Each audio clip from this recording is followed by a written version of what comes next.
Bonjour à tous, on se retrouve dans ce cadre idyllique à Brest pour un nouvel épisode de France Saccagée. Brest, une ville magnifique qui rencontre hélas depuis peu quelques difficultés. On va aller voir ça ensemble, c'est parti. Ok, et on démarre ici dans le vif du sujet avec ce quartier Pont-à-Nézen qui est le quartier le plus chaud de Brest paraît-il. On va aller voir ça. On m'a dit que ce Biocoop avait brûlé pendant les émeutes, c'est pas mal de magasins ici et de voitures. Ah ouais, regarde comme ça a cramé là. D'accord, donc ça commence bien. Bonjour madame. Je fais un petit reportage sur le quartier. Oui. C'est juste pour savoir comment ça se passe ici. Est-ce qu'il y fait bon vivre ou pas? Bah oui, avant il faisait bon vivre, maintenant avec tout ce qui se passe, non, c'est beaucoup moins bien. Qu'est-ce qui se passe madame? Bah, vous avez vu toutes les émeutes qu'il y a eu au mois de juillet, ça a quand même pas mal cassé sur Brest. Hein. Regardez Biocoop dans quel état il était. Oui, pour l'affaire Naël. Oui. Autrement, bon, moi j'habite dans un coin qui est relativement calme, non, ça peut aller. Mais ici, là, ici ça va pas.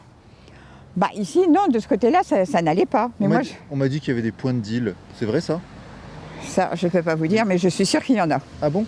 Ah oui, oui, oui, presque sûr qu'il y en a, mais maintenant je peux pas vous dire. Alors qu'est-ce qu'on fait madame? Est-ce que vous, ça vous met en colère? Est-ce que ça vous stresse? Est-ce que ça vous inquiète pour l'avenir de la France et donc celui de vos enfants? Ah oui, moi ça m'inquiète et ça me stresse. Ça c'est sûr. Mais enfin bon. Vous avez vu mon grand âge, je ne resterai pas 30 ans encore. Donc après, ce qui va se passer après 30 ans, j'en sais rien. Ce sont mes enfants qui auront la surprise. Après vous le déluge? Après moi le déluge, tout à fait. D'accord. Ok, donc maintenant on va retrouver quelqu'un qui a créé un collectif, les bergers du quartier. Il s'appelle Nazim. Il a suivi toute l'évolution de Brest de près depuis plusieurs années. On va aller voir. Nazim, des bergers du quartier. Nazim, bonjour. Bonjour. Alors Bonjour, racontez-nous, Brest, comment ça se passe ici? Quelle est l'ambiance? L'ambiance est variable. Moi, quand je suis arrivé il y a 18 ans à Brest, c'était une ville très calme, où on peut se balader pratiquement partout en centre-ville, même avec des femmes, jusqu'à 3-4 heures du matin, sans problème. Aujourd'hui, le centre-ville est devenu très compliqué à fréquenter, notamment pour les femmes seules, voire à plusieurs, après une certaine heure. Et puis dans le quartier où nous nous trouvons, le quartier de Pont-à-Nézen, les choses sont particulièrement difficiles. Quand on habite dans un quartier comme celui-ci, c'est très compliqué d'y vivre parce que ce sont des voitures cramées pratiquement toutes les semaines. Ce sont 1 voire 2 points de deal qui tournent à plein régime. Pratiquement tous les ans, on a un gros événement. L'année dernière, c'était le tram qui a été attaqué. Une femme avec ses 2 enfants, ses 2 jeunes enfants qui étaient séquestrés dans leur appartement par des dealers parce qu'ils n'avaient pas aimé qu'il y ait un contrôle de police. Voilà, tu vois l'ambiance.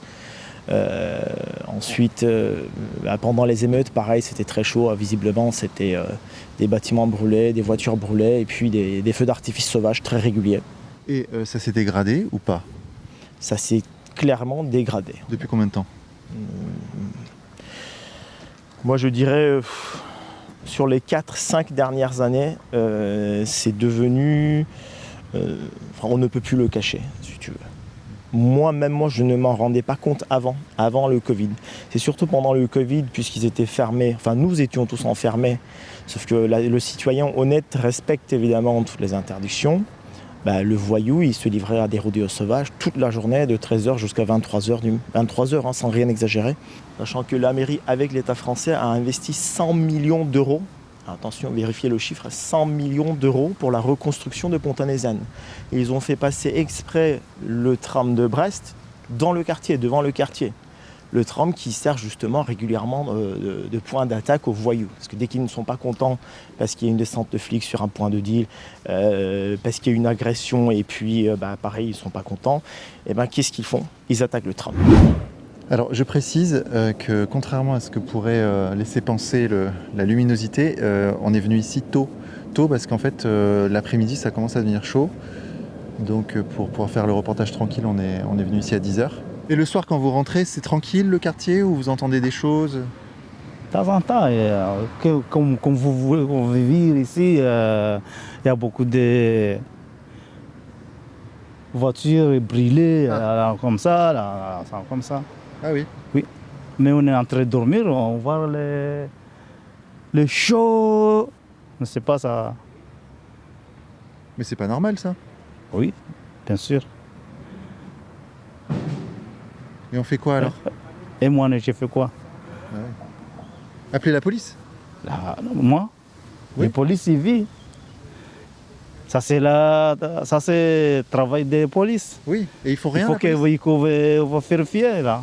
Et Il ne peut pas laisser les quartiers comme ça. Et ils font quoi la police alors? Hein? Ils viennent pas, ils viennent jamais, ils font... Mais il vient, mais après, Après que les voitures aient brûlé, ils viennent. oui, il vient, oui. Quand il a déjà brûlé, Mais ça continue, ça continue, ça ça continue. continue, ça continue. On fait quoi? Vous êtes heureux, monsieur, vous, de vivre dans ce quartier ou pas? Parce qu'on n'a pas trouvé l'autre quartier. Vous n'avez pas le choix. On reste jusqu'à on trouve l'autre choix, Et on part. on part. Petite parenthèse les amis pour vous dire que Nazim fait un travail incroyable avec son collectif Les Bergers du Quartier. Alors n'hésitez surtout pas à aller voir ses réseaux sociaux, voir ses reportages. Tous les liens sont en description. Contactez-le, il a besoin de toute notre aide. Voilà, c'est parti, on continue. Attends, ça c'est quoi ça? 9 rue Paul Cézanne, donc là c'est le 11, le 9. C'est le plus gros, enfin anciennement plus gros point de deal de Brest. Pourquoi anciennement? Ils ont Alors bougé je pense qu'ils l'ont bougé, ouais, parce que depuis un moment on n'y voit pas les dealers. Et j'ai plusieurs personnes que je connais dans le quartier qui m'ont fait savoir qu'ils sont déplacés dans une salle, la salle Pierre-Marcel je crois. Ils ont une salle communale comme ça à l'intérieur du quartier et apparemment les dealers y auraient élu domicile. Donc ce point de deal a été déplacé depuis un moment. Les dealers officient dans une salle? Visiblement, ouais. Alors l'information n'est pas 100% sûre, c'est ce qu'on m'a remonté jusqu'à présent. Plus rien ne m'étonne. Enfin là ça me m'étonne un peu quand même. Alors attention, ici, il faut savoir que dans l'histoire, vous pouvez retrouver les articles dans le journal, le centre social a été attaqué par, entre guillemets, des jeunes du quartier, enfin des voyous du quartier. La pauvre directrice a été attrapée par la gorge, elle a été menacée au nom du Coran avec un tournevis. Et la personne qui a fait ça fait partie d'une fratrie qui gère quand même le quartier et le trafic de drogue. Donc on est dans ce registre-là.